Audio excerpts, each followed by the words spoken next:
गणेशाय नमः। अथ श्री नारायण कवच। राजोवाच यया गुप्तः सहस्राक्षः सवाहन रिपुसैनिकान् क्रीडन्निव विनिर्जित्य त्रिलोक्या बुभुजे श्रियम् भगवस्तन्ममाख्याहि वर्मनारायणात्मकं यथा ततायिनः शत्रुन् येन गुप्तो जयन्मृधे। श्रीशुक उवाच वृतः पुरोहितस्त्वाष्ट्रो महेन्द्रायानुपृक्षते नारायणाख्यं वर्माः तदिहैकमनः शृणु। विश्वरूप उवाच धौताङ्घ्रे पाणिराचम्य सपवित्रौदङ्मुखः कृतस्त्वाङ्गकरन्यासो मन्त्राभ्यां वाग्यतः शुचिः नारायणमयं वर्म सन्नहेद्भय आगते पादयोर्जानुरोरुर्वो रुदरे हृद्यथोरसि मुखे शिरस्यानुपूर्वान्धो कारादिनि विन्यसेत्। ॐ नमो नारायणायति विपर्ययमथापि वा करन्यासं ततः कुर्यात् द्वादशाक्षरविद्यया प्रणवादीयकारान्त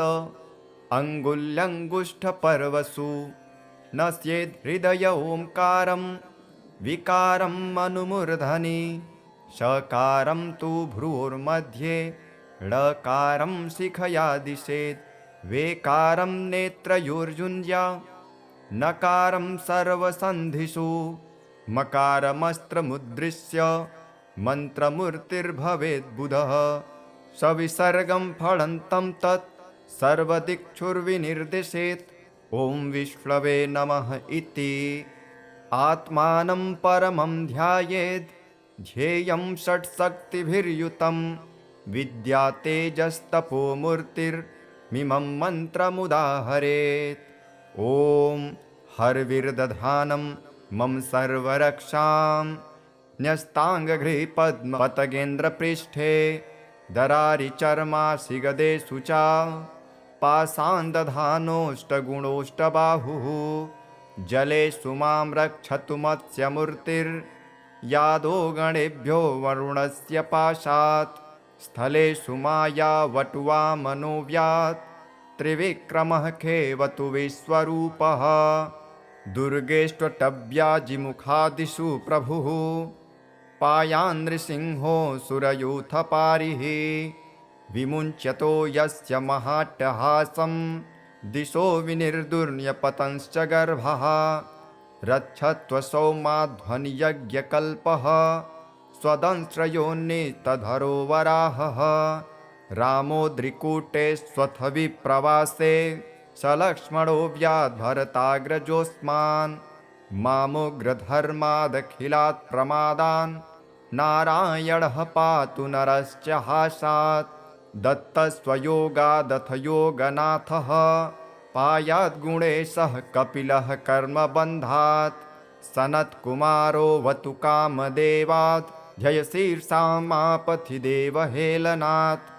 देवर्षिवर्यः पुरुषार्चनान्तरात् कुर्मो हरिर्मा निर्यादशेषात् हन्वन्तरिर्भगवान् पात्वपथ्यात् द्वन्द्वात् भयादृषभो निर्जतात्मा यज्ञश्च लोकादवता जनान्तात् बलो गणात् क्रोधवशादहीन्द्रः द्वैपायनो भगवान् प्रबोधात् बुद्धस्तु पाखण्डगणात् प्रमादात् कल्किः कले कालमलात् प्रपातु धर्मावनायोरुकृतावतारः मां केशवो गदया प्रातरव्यात् गोविन्द आसङ्गवमातवेणुः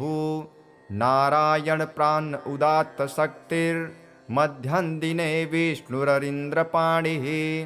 वेदोपराह्ने मधुहोग्रधन्वा सायं त्रिधामावतु माधवो मात् दोषे हृषिकेश उतार्धरात्रे निशीथ एकोऽवतु पद्मनाभः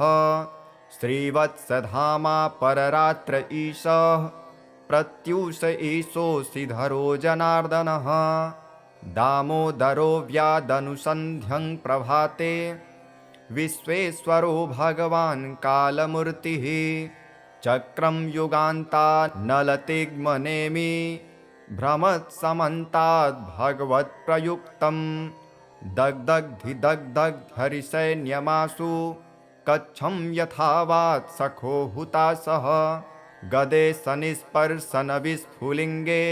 निष्पिण्ढ्य जिता प्रियासे कुष्माण्डवैनायकयक्षरक्षो भूतग्रहांश्चूर्णय चूर्णयारिन्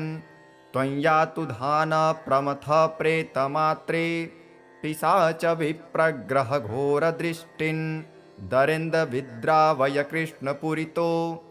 भीमस्वनोरेर्हृदयानि कम्पयन् तं तिग्मधारा शिवरारिसैन्यम् ईश प्रयुक्तो मम छिन्धि छिन्धि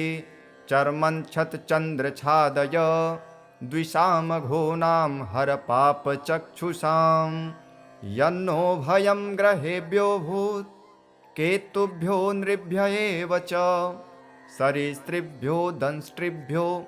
भूतेभ्यो होभ्य एव वा सर्वाण्येतानि भग्नां नामरूपास्त्रकीर्तनात् प्रयान्तु संक्षयं सद्यो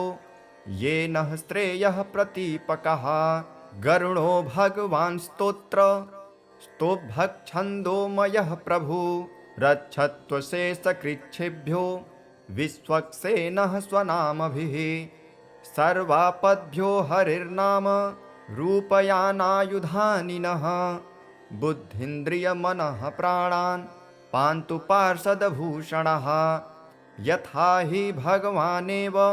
वस्तुतः सत्सत्ययत् सत्यनानेन नः सर्वे यान्तु नाशमुपाद्रवः यथैकात्मानुभावानां विकल्पहरितः स्वयं भूषणायुद्धलिङ्गाख्या धत्ते शक्तिः स्वमायया तेनैव सत्यमानेन सर्वज्ञो भगवान् हरिः पातु सर्वः स्वरूपैर्नः सदा सर्वत्र सर्वगः विदिक्षु दिक्षुर्ध्वमधः समन्ता दन्तर्बहिर्भगवान् नारसिंहः प्रहापयं लोकभयं स्वनेन ग्रस्तसमस्ततेजः मद्यवह्निदमाख्यातं वर्मनारायणात्मकं विसेज्यस्यञ्जसायेन दंसितोऽसुरयूथपान् एतद्धारयमाणस्तु यं यं पश्यति चक्षुषा पदा वा संस्पृशेत् सद्यः साध्वसात् स विमुच्यते न कुतश्चित् भयं तस्य विद्यां धारयतो भवेत् राजदस्युग्रहादिभ्यो व्याघ्रादिभ्यश्च कर्हि चेत् इमां विद्यां पुरा कश्चित् कौशिको धारयन् द्विजः योगधारणया स्वाङ्गं जहो समरुधन्वनि तस्योपरिन्विमानेन गन्धर्वपरिते कदा ययो चित्ररथः स्त्रीर्भिर्वृतो यत्र द्विजक्षयः गगनान्यपततः सद्यः स विमानो ह्यवाक्शिरः स वालखिल्यवचनाद् दस्थिन्यादाय विस्मितः पास्य प्राची सरस्वत्यां स्नात्वा धाम स्वमन्वगात् य इदं शृणुयात् काले यो धारयति चादृतः तं नमस्यन्ति भूतानि मुच्यते सर्वतो भयात् एतां विद्यामधिगतो विश्वरूपाच्छतक्रतुः त्रैलोक्यलक्ष्मीं बुभुजे विनिर्जित्य मृधेशुरान्।